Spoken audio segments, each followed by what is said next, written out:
Водитель Форда «Фокус» не смог проехать этим утром сквозь пустую арку при выезде со двора дома на проспекте Победы.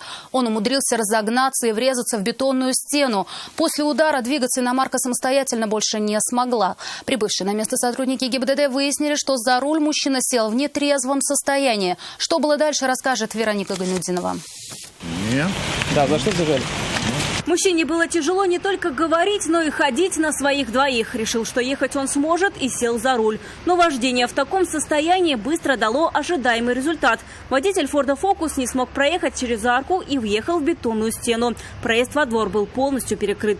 А тут за ним погони не было, не знаете? Вот он один, что ли? Я не слышала, честно, погонь. Я слышала только звук и все. Я думаю, что-то случилось или чего-то. Ну вообще что-то говорил вообще или он ничего не говорил? Он ко мне направлялся, я отвернулся, ушел. Сейчас скажешь, машину бери или еще что-то. То есть полицейский только через 5 минут, да, приехал? Ну, где-то так, да. 5-10. Прибывшие на место автоинспекторы усадили мужчину в патрульный автомобиль. Объясниться, тем более на камеру, он явно не желал. Вы не садились, да? Ну, подождите, не закрывайте. А за что вас остановили? Установив личность водителя, инспекторы предложили пройти ему экспресс-тест на алкоголь. Мужчина отказался, хотя и признался понятым о своем состоянии. Все, он отказывается, слышите, да? Не будет он. Я пьяный. Медицинское учреждение проехать согласны? Нет. Тоже не поедете?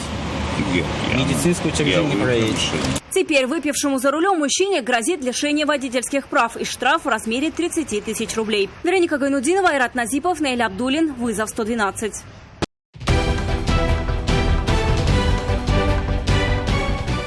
Происшествия и аварии, трагедии, героизм спасателей и сила закона в программе «Вызов 112» на сайте tnv.ru и на YouTube-канале ТНВ. Подписывайтесь.